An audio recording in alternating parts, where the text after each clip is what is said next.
Hi, I'm Dr. Lori Watson and the co-host of Foreplay. I'm your co-host, George Fowler, former firefighter, your couples therapist who loves to talk about sex. Woo! Let's discuss everything about the best sexual techniques to building your emotional intimacy, which is really necessary for great sex. We bring sound, concrete tools to reframe your relationship problems and learn how to fall in love again and feel desire. Listen to Foreplay Radio on the iHeart app, on Apple Podcasts, or wherever you get your podcasts.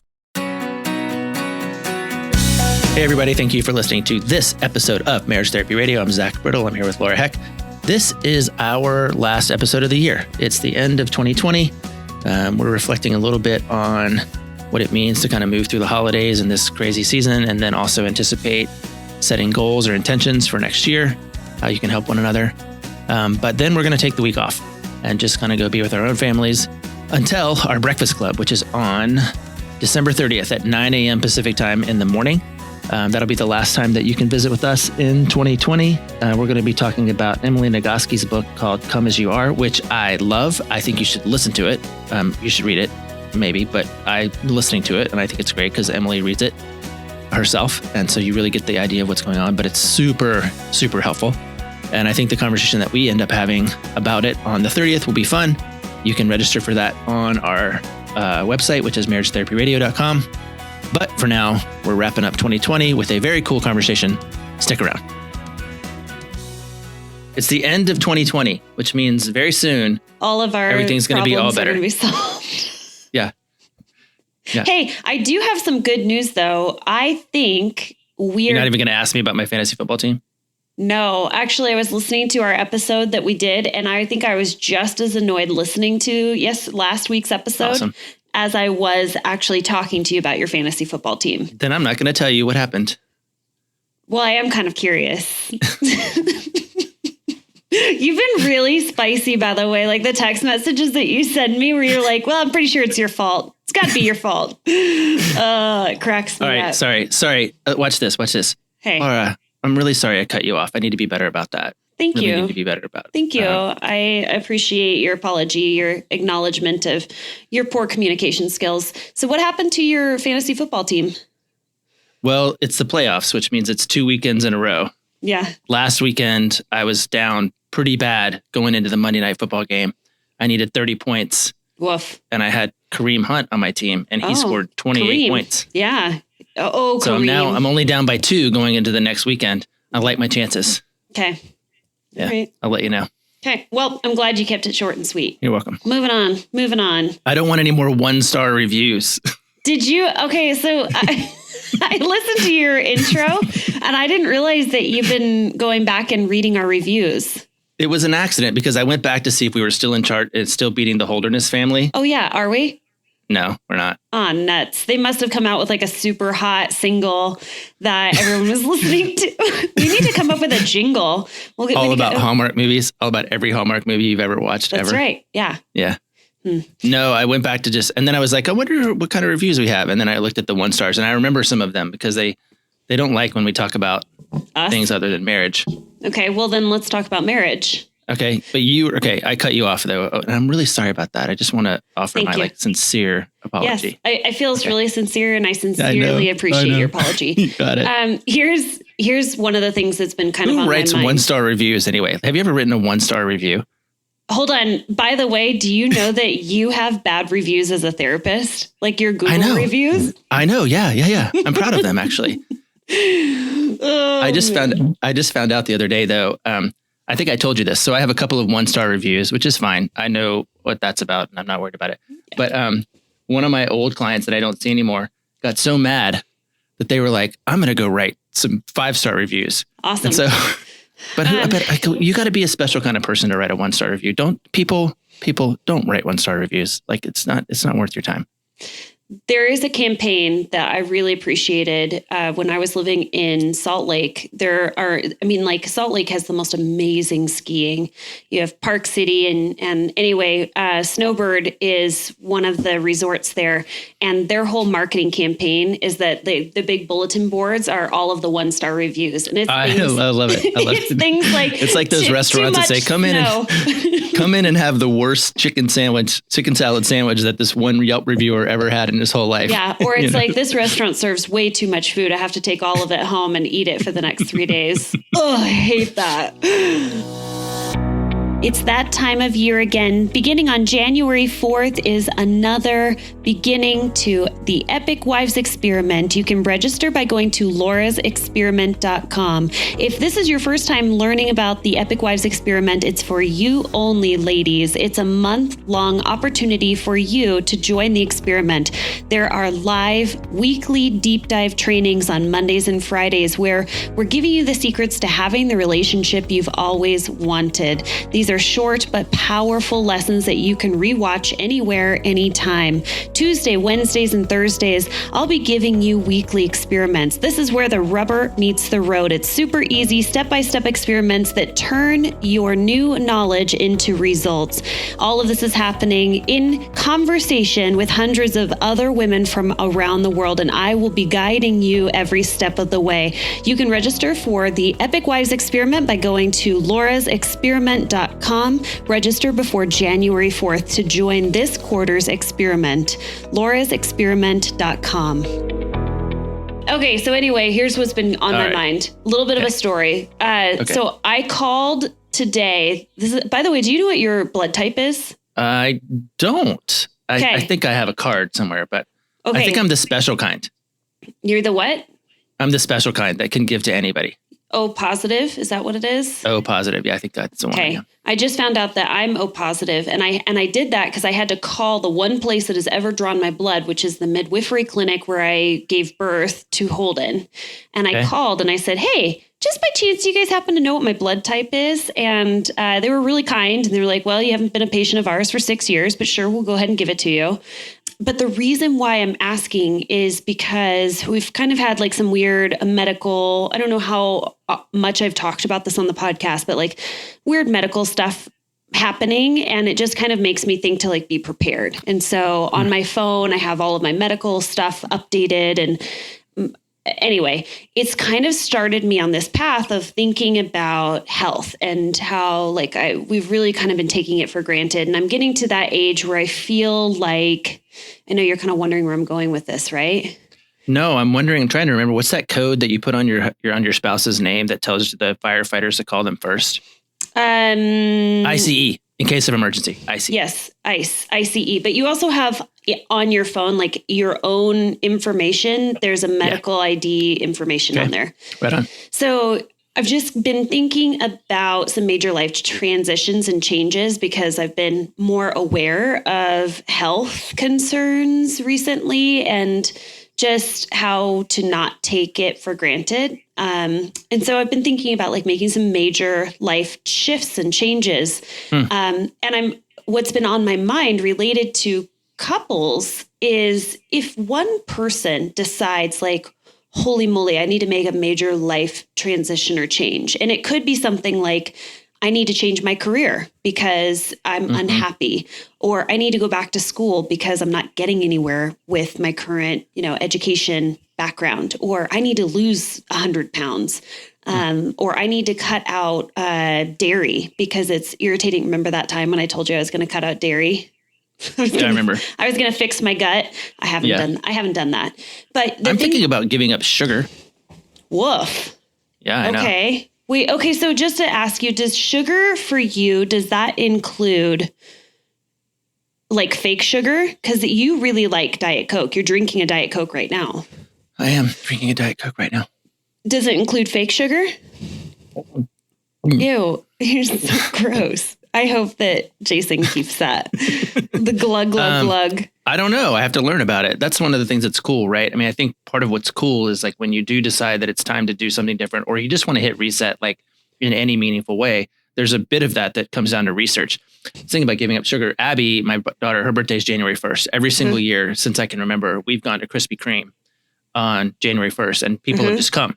We hang out there and people come for like hours to give her presents and say happy birthday. And we just sit there and sit there and sit there. That's awesome. But I'm like, if my New Year's resolution is to give up sugar, do I have to start on like Krispy Kreme Day?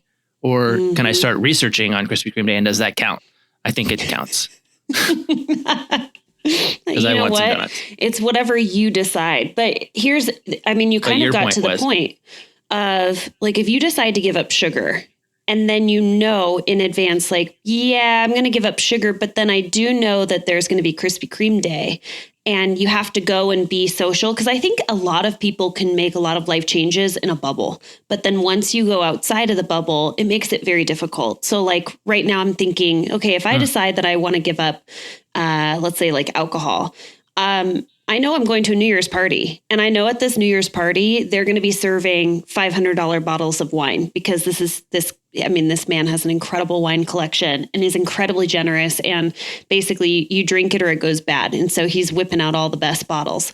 Do I decide to give up alcohol after like once? Well, I guess technically it's New Year's Eve, huh? So if you want to start on New Year's Day, it's like once it hits midnight.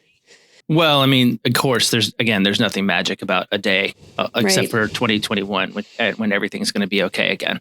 Yeah. Everybody's going to be at New Year's Eve. They're going to be like watching the clock just to make sure that it rolls over to the next day instead of like, it's going to be like December Y2K. 32nd. It's going to be like December 32nd. We're all going to be like, no, what happened? You know, you're like, no, this year is like a brand new month like called like, you know, January. But I do think that there is something about being able to take a moment and pause and kind of look back and go, okay, what went wrong last year? What went right? What's good? What's bad? And not necessarily tying it to a moment in time as much as to an intention that you have. So yeah, I really like the idea of I like it's helpful for me to have markers in time that I can kind of pin my intention to or progress to, or just to be able to measure. But I don't think that's exactly the point you're chasing. I think I know that you're wanting to talk a little bit about how couples can do it together. Right. I mean, the point that I'm chasing is if you're deciding to make a big life transition or a big life change, the point I'm making is that I don't think you can do this in isolation. I really think that we are pack animals. And when we choose to pull our lives together with another person and create a meaningful surrounding and life and all of these things, when you decide to chase a goal, I think you're going to be much more successful, and the relationship is going to be that much stronger if you decide to do a goal or chase something together. And your partner may not need to lose 100 pounds. In fact, maybe your partner needs to get stronger and start, eating more. Yeah, maybe gain 100 right. pounds. But I do think that if your goal is to lose 100 pounds, then there needs to be something in that conversation between the two of you where it's a support system and team for the two of you of like, how can I support you? And if it means that I get rid of all the junk food that I love and appreciate in the house because it's tempting for you, then great. So that's more of where my brain is going as we're looking at 2021. Yeah. So like if I wanted to lose 100 pounds, it wouldn't be cool for Rebecca to make me macaroni and beef casserole every night. Macaroni and beef. I've never heard of that casserole. Oh my gosh. Macaroni and beef casserole. It's my favorite. It's like my comfort food. It's my go-to comfort meal. Is there cheese included? Like, will you just give me a little bit? I mean, we're talking about food. I'll tell you how to make it. It's easy. Okay. Ready? Right. First of all, you cook up some beef. You just cook it up, right? Make sure it's brown. You brown some beef, about a pound. Then you boil some pasta, elbow pasta, like macaroni. Yeah. And just make sure that it's soft, al dente probably. Then you layer it in this bowl that you can put in the oven, but you put 3 layers. It's beef, macaroni, Velveeta cheese. Oh, hurl. I just lost interest. It's not even cheese. It's like cheese food, but it's like, it's like... It's beef, yellow colored fat. Beef, macaroni, Velveeta. Beef, macaroni, Velveeta. Beef. Stack it all the way up to the top till you run out of all the stuff. Then you put tomato soup in it. Oh gosh, I want to hurl. I love that you're telling me this right now because I lost so much respect for you. No. You put some tomato soup in it, and then you put some tinfoil on it. And you bake it like at 375 for 45 minutes. Oh my God, it's so good, so good. You can eat it for like days because you make a lot. I am dying right now. Anyway, if I wanted to lose 100 pounds and Rebecca made that for me every night, that would be bad. That would be bad if anyone in the world was to make that recipe. If you ever come back to Seattle and come to my house for dinner, this is what I'm making you. Okay. Well, I guess it'll be a while, Zach. It's going to be a while. Oh man. Okay. So I guess the question that I had for you is it fair to chase your own individual goal and ask for your partner to support you in that? Ask for your partner to make concessions, to maybe even have some hardships. Like, for example, I might decide that, I don't even know what one might look like, but a goal where you're asking your partner to have some sacrifices so that you personally can benefit only from this dream. I mean, I don't think you can declare it unilaterally, but I think you can invite your partner to help you achieve something that's for the good of yourself, your relationship, your ability to be present, your whatever. I'm almost at the other side, which is you can't let your partner set your goal for you. So maybe this is the part where if I'm like, I'm going to lose 100 pounds and I'm like, Rebecca, you also have to eat only vegetables for the rest of the year. That's not cool. Mm-hmm. But would you please not make me macaroni and beef casserole every day? By the way, I make the macaroni and beef casserole in my house, so it'd have to be a different thing that she made. Yeah. I mean, I'm happy to hear that Rebecca has more, skills, culinary skills than that. And that not it's true. Wow. I have the more culinary skills. But she just makes better. I don't know. I am such a Scrooge when it comes to your macaroni crap casserole. That's what we're going to call it. Crap casserole. It's craptastic. It's craptastic. Do you remember a couple years ago, maybe it was 2 years ago, I got on this like huge kick about habits, like making really healthy habits. And my hope was that every month I would focus on one single habit that I wanted to develop, whether it was like drinking more water. I remember one was like making my bed every day. That was a new habit. Did you get like halfway through March? I did a pretty decent job. I was actually today on my walk, which is a habit that I have right now, is that I go for about an hour-long walk or run, depending on how I'm feeling, how my stomach's feeling. And I was just thinking, like, I wonder how many habits actually stuck. And I think that's kind of an interesting sort of 2 years in review, is to go back and look at all of the New Year's resolutions that you have made. You don't call them resolutions, though. What is it that you call them? I don't remember. Okay. Because I remember you telling me one time for them. It's not about a resolution. Yeah, I don't know. And see how many of them have actually stuck. And why they stuck, which is kind of interesting. So I was listening to Good Life Project. Have you ever heard of that podcast? I have, yeah. Yeah, it's great. Actually, I mean, if any of our listeners are looking for other recommendations, I think the Good Life Project is very interesting. They have great guests on there. And they were talking about the gal who wrote the book, You Are a Badass. Have you heard of that one? I have. Yeah. I haven't seen it, but I do know what it is. Yeah. And so she's written like maybe 2 or 3 books, and one of them was about badass habits. And so I'm listening to her talk about badass habits.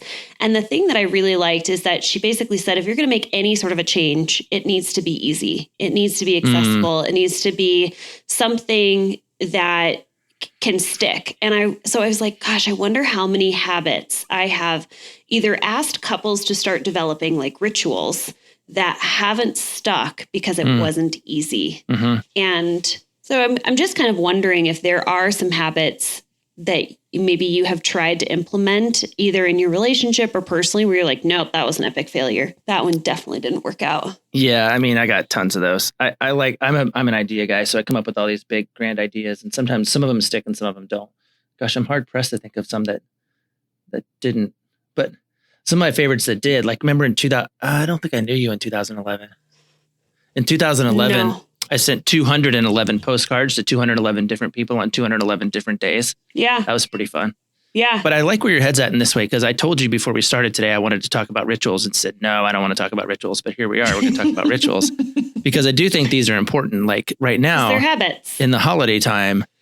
It's really, it's bizarre, right? Because it is so different than last year. I can't remember a time I was less excited about Christmas. And it's mostly because a lot of our rituals have evaporated. Like we haven't gone downtown to do the gingerbread houses or and I don't even really like going downtown to do the gingerbread house. It's a drag, but it's still part of like the scene. Are you talking about the hotel? What is it? Like the Sheraton downtown. And then all those people make and then there's the teddy bear room and the what's that thing called? with the horses that goes around in a circle. Sleigh? No, a carousel. Oh, okay. There we go. I think there's probably a sleigh on the carousel. But I think we do now more than ever, frankly, need to be finding things that we can kind of use to help us make meaning. And I always say that, like, if there's a ritual in your house, here's how you know that it's a ritual, which is if you miss it, you miss it. Right. Meaning, like, gosh, my dad always says, I always say to the girls, I say, good night, cherubs, right? Like cherubs, those are kind of angels, right? Yeah. And I do it every single night. And one night I didn't do it and I didn't even think about it, but they were like, Dad, what's wrong? I was like, what do you mean?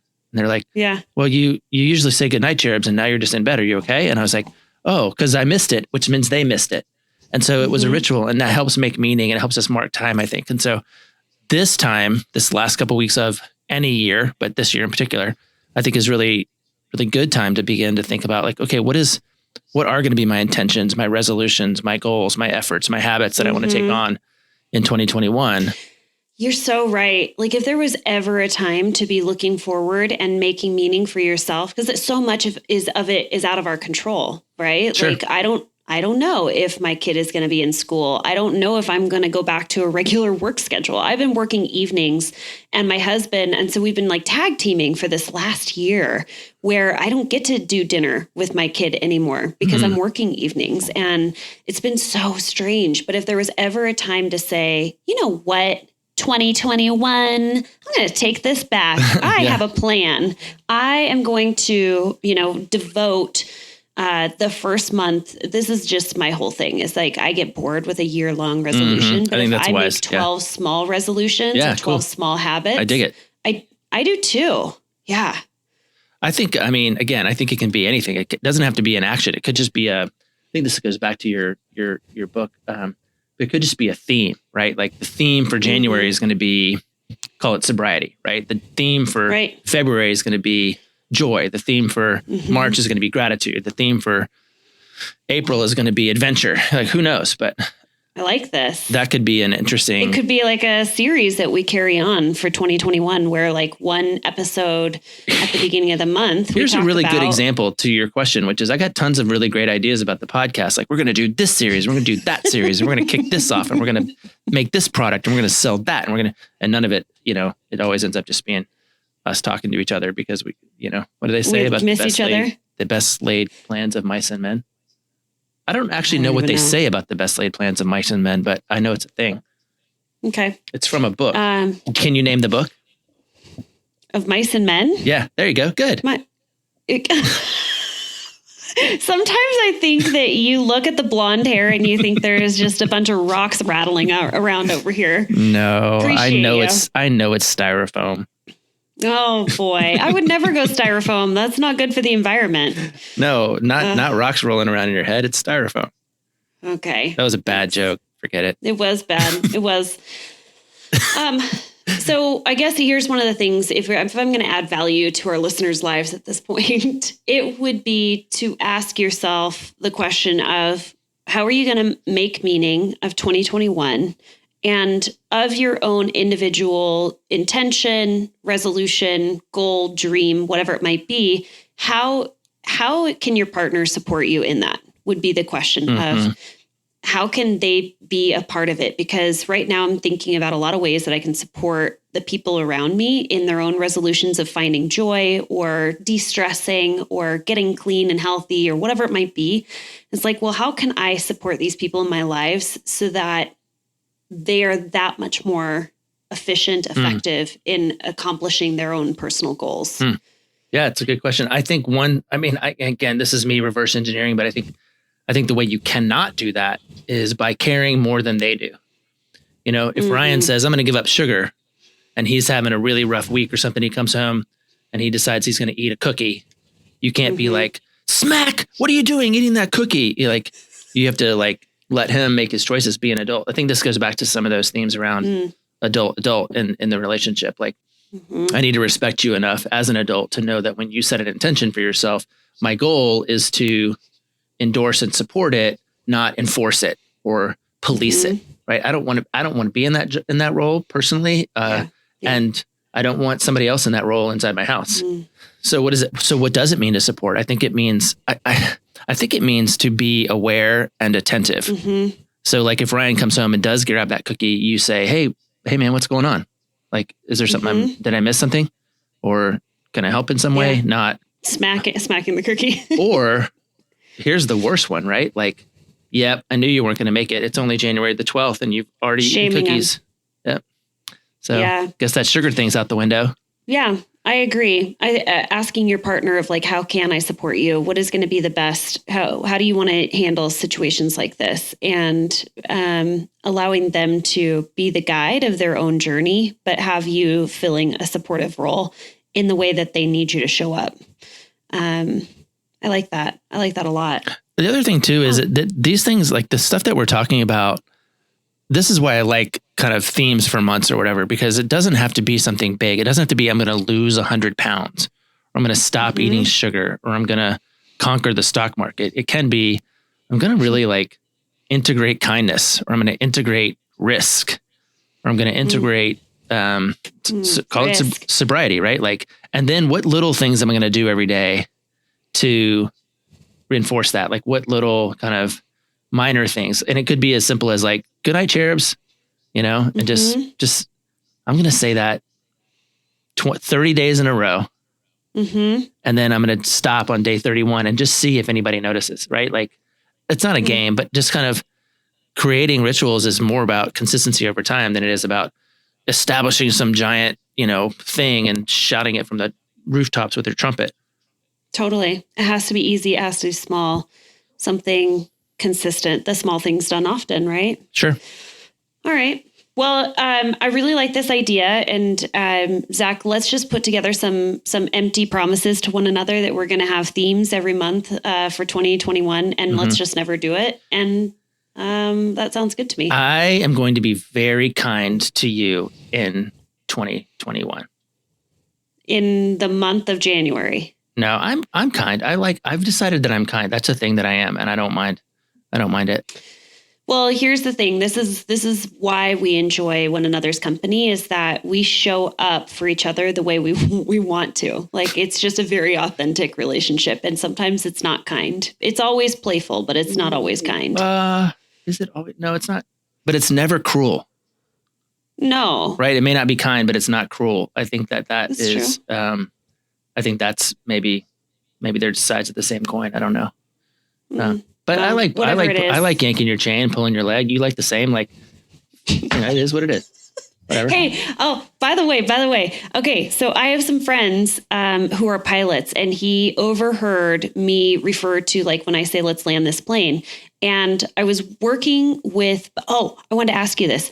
Do you know what, balls to the wall means? What that reference is? I mean, I understand what it's meant to evoke. I don't know if I understand the origin of it. Okay. Meant like, what would you say it's meant to evoke? What is like if you're going to use the phrase, go as fast as you can, go crazy. Like no looking back. This is it. Like, here we go.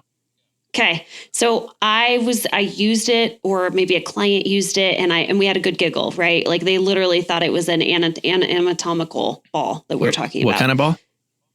No. I missed it. I thought you said anatomical.